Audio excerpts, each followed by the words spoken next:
Price Lord. கர்த்தர் மறுமறைச்சகரமாக இயேசு கிறிஸ்துவின் நாமத்தினாலே நான் உங்களுக்கு என்னுடைய வாழ்த்தலை சொல்லிக்கொள்கிறேன். அக்டோபர் மாதம் 1ஆம் தேதியிலே தேவனாய கர்த்தர் உங்களுக்கு கொடுக்கிற வாக்குத்தத்தம் என்ன தெரியுமா?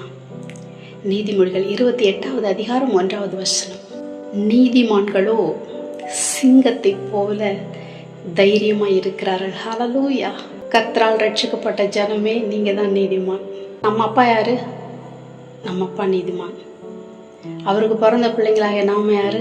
நாம நீதிமான். சிங்கத்தை பற்றி உங்களுக்கு நல்லா தெரியும்ல. தன்னை விட உருவத்தில் பெரிய பலசாலியான யானை வந்து நின்னா கூட அதையே அலட்சியமாக தான் பார்க்கும். நீ யானை தானடா, நான் சிங்கம்டா அப்படின்னு சொல்லிட்டு. ஹல்லேலூயா. நம்ம இந்த உலகத்தில் வாழ்கிற நாட்களில் எல்லாம் நமக்கு எதிராக வருகிற பிரச்சனைகள், நமக்கு பிசாசால் கொண்டு வரப்படுகிற எல்லா சோதனைகளையும் நம்ம எப்படி பார்க்கணுன்னா, நான் சிங்கம்டா, எனக்கு கீழே தான் நீ இருக்க முடியும். ஹல்லேலூயா.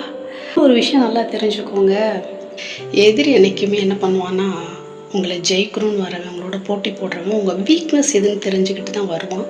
அதில் தான் வந்து கை வைப்பான். இப்போ யுத்தம் பண்ணுற வீரர்கள்லாம் பார்த்தீங்கன்னா, அந்த மல்யுத்தம், அந்த மாதிரி குங்ஃபு அப்படிலாம் பண்ணுறவங்கள பார்த்தீங்கன்னா, ஒரு முறை ஒரு இடத்துல அடிபட்டு அந்த ஆப்போசிட் கேண்டிடேட் கீழே விழுந்துட்டான்னா, திரும்பி ஆப்போசிட்டில் அடிக்கிறவன் என்ன பண்ணுவான்னா, அவனுக்கு எங்கே அடிபட்டுச்சோ, எங்கே வலிக்குதோ அதே இடத்துல தான் திரும்பி அடிப்பான்.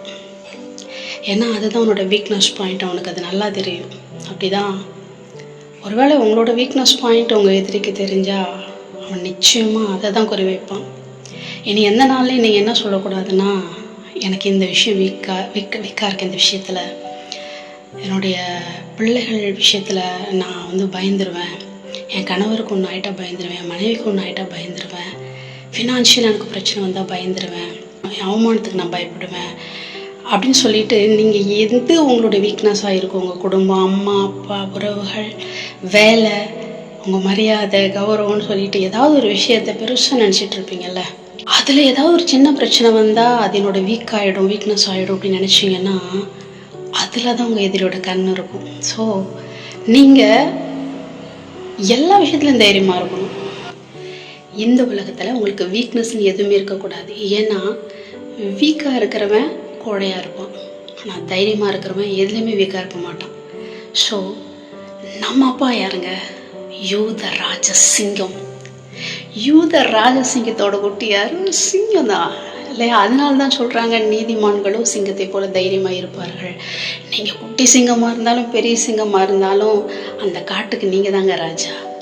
எவ்வளோ பெரிய உங்களை விட பலத்தில் மிகுந்த எத்தனை மிருகங்கள் உங்கள் முன்னாடி வந்து நின்னாலும் அந்த சிங்கராஜா எப்படி, நீ என்னை விட எவ்வளோ பலசாலியாக இருந்தாலும் உடம்பு இருந்தாலும் என்னுடைய தைரியத்துக்கு முன்னாடி நீ நிற்க முடியாதுன்னு சொல்லிட்டு தன்னை விட பலம் மிகுந்த உருவத்தில் பெரிய மிருகங்களை கூட அடிக்க முடிகிறது. அப்படித்தான் உங்களை விட உருவத்தில் பெருசாக இருக்கிறவங்க எதிரி, பலத்தில் பெருசாக இருக்கிற எதிரி, பேக்ரவுண்டில் பெருசாக இருக்கிற எதிரி, வாய்த்திறமை, பணம், பதவி, எல்லாத்துலேயும் பலசாலியாக இருக்கிற எதிரியை சிங்கமாகிய நீங்கள் ஒரு கர்ஜனை மூலமாக அடக்க. தாவீது ராஜா கோலியாத்துக்கு முன்னாடி போகும்போது கோலியாத்தை பார்த்து பின்வாங்கி ஓடலை, ஆப்போசிட்டாக கோலியாத்துக்கு எதிராக முன்னாக தான் ஓடுறாரு.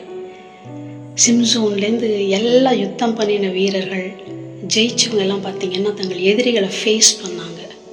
Face your giant, face your enemy. உங்கள் பயத்தை எதிர்கொள்ளுங்கள். உங்கள் பயம் எதில் ரொம்ப பயப்படுறீங்க அதை எதிர்கொள்ளுங்க. அது வரும்போது தைரியமாக நில்லுங்க.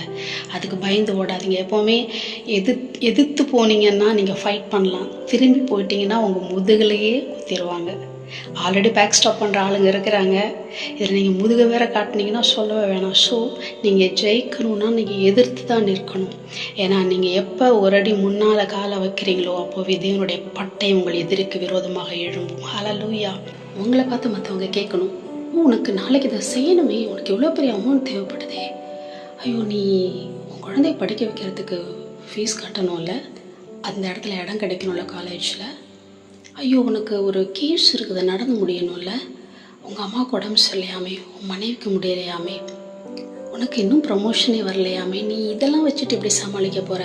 இப்படி சுற்றி காதுகளில் கேட்கிற சத்தம், இவான்லாம் வாழ்ந்துருவானா, இவனாலாம் வாழ முடியுமா, நான் இவனை வாழ விட்டுருனான்னு சொல்லி உங்கள் எதிரிகள் பேசி கொண்டிருக்கிற நேரத்தில் நீங்கள் சிங்கத்தை போல தைரியமாக நின்று கர்ஜனை பண்ணுங்கள். இயேசுவின் நாமத்தினாலே நீங்கள் தைரியமாக நின்று கர்ஜிக்கிறவர்களாய் நில்லுங்கள். அப்பொழுது உங்கள் எதிரி உங்கள் தைரியத்தை பார்த்தே பயந்துடுவான். நல்லா தெரிஞ்சுக்கோங்க, நீங்கள் தைரியமாக இருக்கிறது உங்களுக்கு எதிரிக்கு பயத்தை உண்டு பண்ணும். ஸோ உங்கள் தைரியம்தான் உங்கள் எதிரியோட வீக். அதனால தான் உங்கள் தைரியத்தை மேலே கை வைப்பான். அந்த வீக்னஸ் பாயிண்ட்டை நீங்கள் தெரிஞ்சுக்கோங்க. உங்கள் எதிரியோட வீக்னஸ் பாயிண்ட் உங்கள் தைரியம். அதனால தான் உங்கள் தைரியத்தை விட்டு விடாதிருங்கள் வேதத்தில் வசனம் இருக்குது. ஹல்லேலூயா. அப்போ நம்ம ஆண்டவர் எதுக்குமே பயப்படல இல்லை. இந்த உலகத்தில் வந்து வாழ்ந்தப்ப நம்ம இயேசு கிறிஸ்து எதுக்குமே பயப்படல. தனக்கு நடக்கிறது, தனக்கு நடந்து கொண்டே இருக்கிறது, தன்னை பேசுகிறவங்க எதுக்குமே பயப்படல. அவருக்கு தெரியும் தான் யாருன்னு தெரியும். நான் தான் யூதராஜ சிங்கம், நீங்கள் எல்லாம் பணம் காட்டுனாருங்க அப்படின்னு சலசலப்புக்கெல்லாம் நான் அஞ்ச மாட்டேன்னு சொல்லி அவர் தைரியமாக நின்னதுனால தான் அவர் பிதா அனுப்பின நோக்கத்தை இந்த உலகத்தில் வந்து செஞ்சு முடிச்சுட்டு வெற்றியை சிலுவையில் நமக்கு வாங்கி கொடுத்துட்டு போயிருக்காரு. அதனால ஜெயித்தவரான அவருடைய பிள்ளைகளாகி நீங்கள் தைரியமாக தான் இருக்கணும். இயேசுவின் நாமத்தினால நீங்கள் தைரியமாக நிற்கும்போது எல்லாத்தையும் ஜெயம் பெறுவீங்க. ஹல்லேலூயா.